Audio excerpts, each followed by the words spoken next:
¿Cómo se aprende algo tan complicado como el funcionamiento del cuerpo humano? Uno piensa en libros de texto gigantescos, diagramas, nombres en latín. Uf, sí. Pero, ¿se podría explicar la rehabilitación de una lesión de rodilla o la recuperación de un derrame cerebral con un cómic?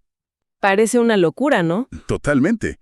Hoy tenemos en nuestras manos algo realmente especial, un compendio visual, una especie de atlas colectivo, creado por estudiantes de fisioterapia. Del Instituto Universitario de Tecnología Elías Calixto Pompa. Exacto. Y lo que quiero que hagamos es sumergirnos en estas viñetas para entender cómo estos futuros profesionales usaron la narrativa gráfica para darle vida a la ciencia. No es solo un proyecto de clase, es una ventana a una nueva forma de enseñar y entender el movimiento. Y es una ventana fascinante. La premisa del proyecto es muy honesta, ¿eh? No buscan reemplazar el conocimiento riguroso, sino construir un puente hacia él. Un puente, me gusta eso. Claro, están convirtiendo conceptos que son súper abstractos en personajes, en historias, con las que cualquiera se puede identificar. Y cuando algo se vuelve una historia, se queda grabado en la memoria de una forma totalmente distinta. Totalmente. Y para empezar, creo que debemos ir a los casos pediátricos, porque son de una claridad increíble. Me topé con un cómic llamado Soy Leo. Ajá. Es la historia de un niño de 7 años con parálisis cerebral. Y hay unas viñetas que me dejaron pensando. La fisioterapeuta le dice a Leo, con una sonrisa, vamos a hacer que tu cerebro aprenda de nuevo. ¡Wow! Y lo ves a él, en dibujos sucesivos, intentando, concentrándose, hasta que finalmente logra ponerse de pie solo. Es muy emotivo, pero mi pregunta es, ¿qué está pasando realmente en el cerebro de Leo en ese momento? Esa frase, aprender de nuevo, es la clave de todo. Lo que ese cómic está visualizando de una manera brillante es un concepto que llamamos neuroplasticidad. ¿Neuroplasticidad? Sí, y no es algo místico, es la capacidad real y medible que tiene el cerebro para reorganizarse, para crear nuevas conexiones neuronales. Ok. En el caso de Leo, su condición dañó ciertas, carreteras en su cerebro que controlaban el movimiento. Lo que la terapia hace, con técnicas como BOBAD o Perfecti que mencionan ahí, Sí, las menciono. es enseñarle al cerebro a construir rutas alternativas. Cada ejercicio, cada intento que vemos en las viñetas es una neurona intentando conectar con otra, fortaleciendo un nuevo camino. El cómic convierte un proceso biológico complejo en el viaje personal y visible de un niño. Claro, deja de ser un término de un libro para hacer el esfuerzo de Leo. Y veo que esta idea de educar al cerebro aparece en otros cómics. Ajá, es un tema recurrente. Hay uno sobre un paciente con artritis, aprendizaje motor y artritis, donde lo ponen a caminar entre conos, en un circuito. Y otro de una niña con pie plano, donde los ejercicios no son solo para el pie, sino también para el tronco y el abdomen. A primera vista parecen ejercicios simples, pero la lógica es la misma. También le están hablando al cerebro. Exactamente la misma. Eso es lo que se conoce como aprendizaje motor. No se trata de la fuerza bruta de un músculo, sino de la calidad de la señal que el cerebro envía a ese músculo. Entiendo.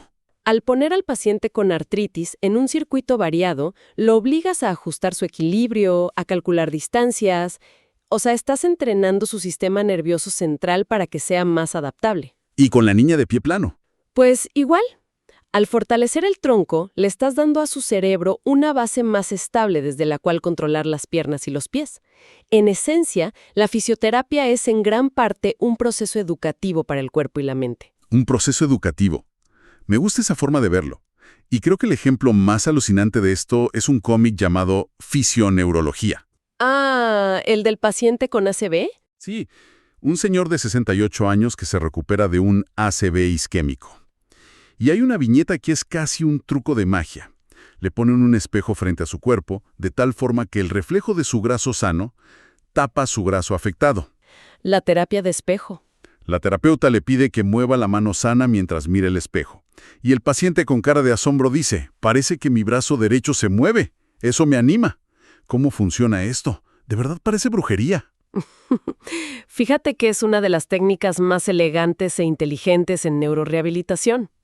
Se llama terapia de espejo. No es brujería.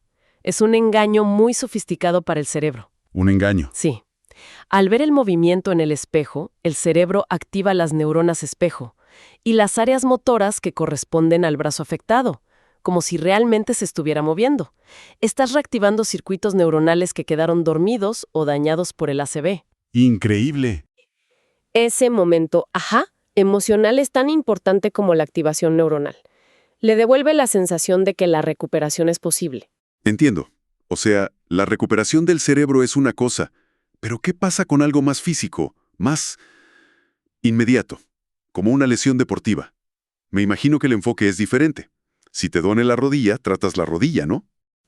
Esa es la suposición lógica, pero es donde la fisioterapia moderna se pone realmente interesante. A ver. Uno de los cómics que mejor lo explica es La rodilla valiente de Lucía.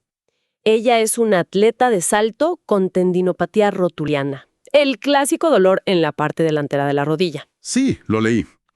Y hay una línea de diálogo que me encantó. El fisioterapeuta, Alejandro, le dice a Lucía, el problema no está solo en la rodilla, que es la víctima. La víctima. Es una palabra perfecta. Totalmente. Y luego le muestra un dibujo donde se ve que al saltar, su rodilla se va hacia adentro. Le explica que la causa real es una debilidad en los músculos de la cadera. ¿Es esto común? ¿Que el dolor esté en un lugar y la causa en otro? Es increíblemente común y es el pilar de un concepto fundamental que estos estudiantes están manejando, la patokinesiología. Patokinesiología. Literalmente es el estudio del movimiento que salió mal. Lo que el cómic visualiza de forma tan simple es un patrón llamado valgo dinámico. Ok. La cadera de Lucía no tiene la fuerza suficiente para estabilizar la pierna al aterrizar. Entonces, la rodilla se colapsa hacia adentro y el tendón rotuliano sufre una tensión para la que no está diseñado. Paga el precio de un problema que viene de más arriba. O sea que la rodilla es la víctima inocente. Exacto. Y el cómic logra un momento de revelación para quien lo lee. La solución no es solo ponerle hielo a la rodilla, sino reeducar todo el patrón de movimiento, fortaleciendo a los culpables en la cadera.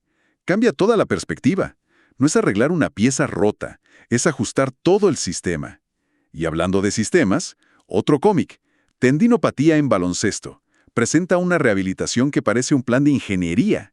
Sí, es muy metódico. Narra la historia de un jugador que se lesiona por exceso de carga y desglosan su recuperación en 4 fases muy claras. La primera es con ejercicios isométricos. Luego, en la fase 2, sentadillas lentas y pesadas. La tercera es para entrenar al tendón a almacenar y liberar energía. Y la cuarta es el regreso a la cancha. Parece un plan perfecto, casi infalible. Parece perfecto, sí, pero lo interesante es que este enfoque, basado en la teoría del movimiento continuo, reconoce dónde suelen fallar los planes. ¿Dónde? En la fase 3, esa de almacenar y liberar energía, con saltos y cambios de ritmo. Es el punto crítico. Es donde muchos atletas y a veces los propios terapeutas se apresuran por volver a la competencia. Claro, la ansiedad de querer jugar ya. Justo. El cómic hace bien en mostrarla como una fase distinta y necesaria. No se trata solo de no tener dolor o de levantar peso. Se trata de que el tejido del tendón esté biológicamente preparado para las demandas explosivas del deporte. Si te saltas esa adaptación, la recaída está casi garantizada. O sea que el plan no es solo una receta, sino una comprensión profunda de la biología del tendón. Exacto. Y esa teoría del movimiento continuo va incluso más allá. Otro de los cómics explica que ve el movimiento como un sistema interconectado en todos los niveles, desde el celular hasta el social. Un momento. ¿Cómo que hasta el nivel social? ¿Estamos diciendo que el entorno de un paciente, su trabajo, su familia, afecta la rehabilitación de un tendón de baloncesto? Absolutamente. Piénsalo. El nivel social incluye el estrés de su trabajo, que puede aumentar la tensión muscular y afectar su recuperación. Incluye la presión del entrenador para que vuelva a jugar antes de tiempo. Claro. O, por el lado positivo, incluye tener una familia que lo apoye y le recuerde hacer sus ejercicios. La fisioterapia no ocurre en un vacío. El cómic El movimiento de Lucas, sobre una luxación de rodilla, incluso menciona factores hereditarios. Están entendiendo que no tratan, no solo un tendón o una rodilla, sino a una persona completa dentro de un contexto complejo. Es un nivel de comprensión muy sofisticado. Entonces tenemos estas grandes teorías, la neuroplasticidad, la patokinesiología, pero en la práctica, ¿cómo se ve el día a día? Porque los cómics también están llenos de acciones muy concretas, de las herramientas que usan. Es como si nos abrieran el maletín del fisioterapeuta. Es un excelente catálogo de intervenciones, sí. Y muestran que no hay una única solución mágica, sino una combinación de estrategias adaptada a cada persona. Claro. Por ejemplo, en esguince en el básquet, lo primero que hace el fisio es ponerle una bolsa de hielo en el tobillo al jugador. La crioterapia. En el accidente de Guayabito, vemos la rehabilitación de una mano. Las viñetas muestran movilizaciones suaves, y luego el paciente apretando pelotitas de diferentes texturas. Ajá, ejercicio terapéutico. O volviendo al caso del ACV, vemos que la terapia de espejo se combina con esa camilla especial que lo pone en vertical. Son cosas muy distintas entre sí. Y esa es la belleza de la disciplina. Lo que esos ejemplos ilustran es el enfoque multifacético. Tienes agentes físicos, como la crioterapia, para controlar la inflamación. Tienes la terapia manual, como esas movilizaciones, para restaurar el movimiento. Tienes el ejercicio, como las pelotitas, para recuperar la fuerza. Y tienes la tecnología. Cada cómic muestra un plan de tratamiento personalizado. Y ese es un mensaje muy poderoso. Pero hay algo más. Hay un elemento que se repite y que a menudo se nos olvida en las explicaciones técnicas. El factor humano. El lado psicológico. Fundamental. Hay una historia llamada Alex, El sueño se rompe, que es brutal en este sentido. Trata sobre una rotura del ligamento cruzado anterior, una lesión gravísima para un deportista, una de las más temidas sin duda. No solo por el tiempo de recuperación, sino por el impacto mental. Exacto. Y el cómic le dedica viñetas enteras a eso. Hay globos de pensamiento de Alex que dicen, ¿podré volver a jugar como lo hacía antes? Se ve su cara de frustración, de duda. Ese miedo es tan real como el ligamento roto. Claro. Y ahí es donde su fisioterapeuta, Elena, se vuelve una figura central. Su rol va mucho más allá de decirle qué ejercicios hacer. Se convierte en su ancla, en su guía. Precisamente, el cómic muestra a Elena celebrando los pequeños logros, como poder doblar la rodilla unos grados más. Lo muestra explicándole el proceso con paciencia. Hay una viñeta donde le dice que la rehabilitación es para fortalecer el cuerpo y la mente. Qué importante es eso. Contar eso en una historia le da una dimensión completamente diferente al trabajo del fisioterapeuta. Cualquiera que haya tenido una lesión, por pequeña que sea, conoce ese miedo, esa duda de ¿volveré a ser el de antes? Darle un espacio a eso en el cómic es darle validez a la experiencia completa del paciente. Y es que la recuperación nunca es una línea recta. Hay días buenos y días malos. La conexión entre el terapeuta y el paciente, lo que llamamos la alianza terapéutica, es el factor que muchas veces determina el éxito del proceso. Al incluir esta dimensión emocional, los estudiantes no están simplemente añadiendo un detalle bonito, están demostrando una comprensión holística y profundamente humana de lo que significa ser un profesional de la salud. Y así, sin darnos cuenta, hemos viajado por este atlas colectivo.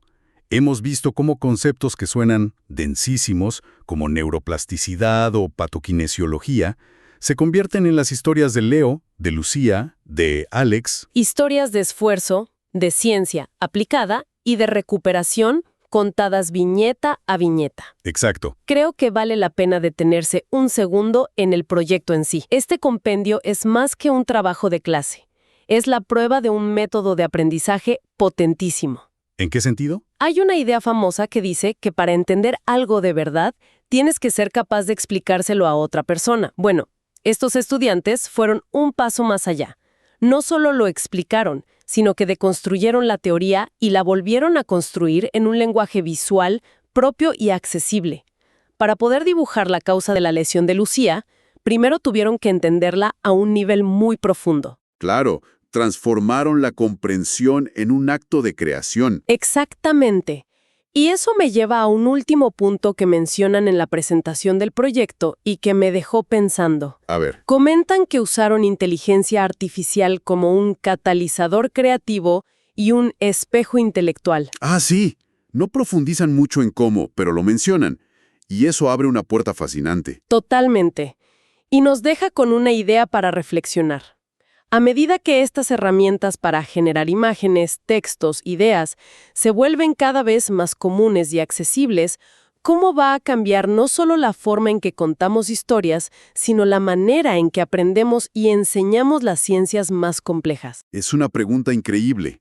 ¿Qué pasará cuando cada estudiante, en cualquier campo, desde la física cuántica hasta la historia del arte, pueda crear su propio atlas colectivo para plasmar y compartir su conocimiento? El potencial para revolucionar la educación es como mínimo vertiginoso.